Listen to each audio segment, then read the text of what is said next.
ရားရှိခိုးပုံအစီအစဉ်ပေါ့နော်အရင်ဆုံးဘုရားတရားတန်ခါမိဘဆရာသမားကိုအရင်ဆုံး၅ချိန်ကြော့ပြီးလို့ရှိရင်ဩဃာသကြော့ကျိုးနဲ့ကြော့ပြီးတဲ့အခါမှာ၅ပါးသီလတောင်းရမယ်၅ပါးသီလတောင်း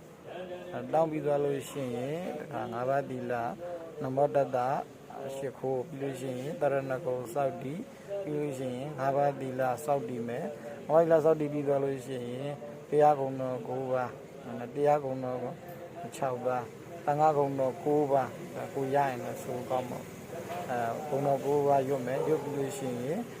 နောက်တစ်ခါမေတ္တာပွားမယ်ပေါ့နော်သုံးစုံများသောတတ္တဝါဘာညာအဲ့လိုမေတ္တာပို့ပေါ့ပါဠိလိုရတဲ့ခါကျတော့လေမေတ္တာတုတ်ရတဲ့သူကမေတ္တာတုတ်ရွတ်ပေါ့နော်မေတ္တာတုတ်ရွတ်ဒီမှာတော့မြန်မာလိုပဲမေတ္တာပွားနည်း7နည်းကိုပဲထည့်ပေးထားတယ်မေတ္တာပွားပြီးတဲ့အခါမှာမိပြတဲ့ကုသိုလ်ကောင်းမှုတွေပေါ့နော်တခါအမျှဝေရမယ်အမျှဝေရပေါ့နော်အမျှဝေပြီးတဲ့အခါမှာ